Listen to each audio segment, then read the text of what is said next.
Hey, good day everyone. I've got these 6-inch cutoff wheels for metal and stainless steel.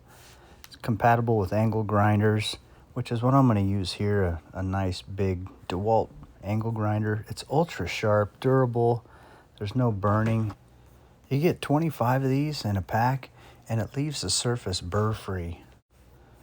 Unlike standard cutoff wheels that generate melting heat and jagged edges, this 0.45-inch ultra-thin wheel slices through metal with minimal friction. The result is cooler cuts, less post-cleanup, and virtually no burrs on stainless steel or thin sheet metal, saving you 15 to 20 seconds per cut on deburring. Standard wheels waste material with every cut. At 45 thousandths thick, approximately the width of 2 credit cards, this wheel removes significantly less metal per pass. For high-volume shops, cutting expensive stainless steel or alloy stock, this thin kerf design pays for itself in material savings alone. Here you can see I'm cutting through some heavy wall pipe.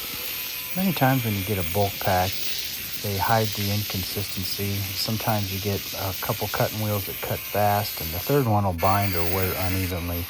Not this set. Every cutting disc in the 27 pack is batch tested for balanced grain distribution and bond strength. You'll know exactly how many cuts to expect before reaching for a new wheel. You know, with a lot of grinding wheels, off-center arbor holes can cause wobble, vibration, and premature wheel failure. Not the case with these. This has a 7/8-inch punch tooling that was used, and they maintain a 2/1000 inch clearance.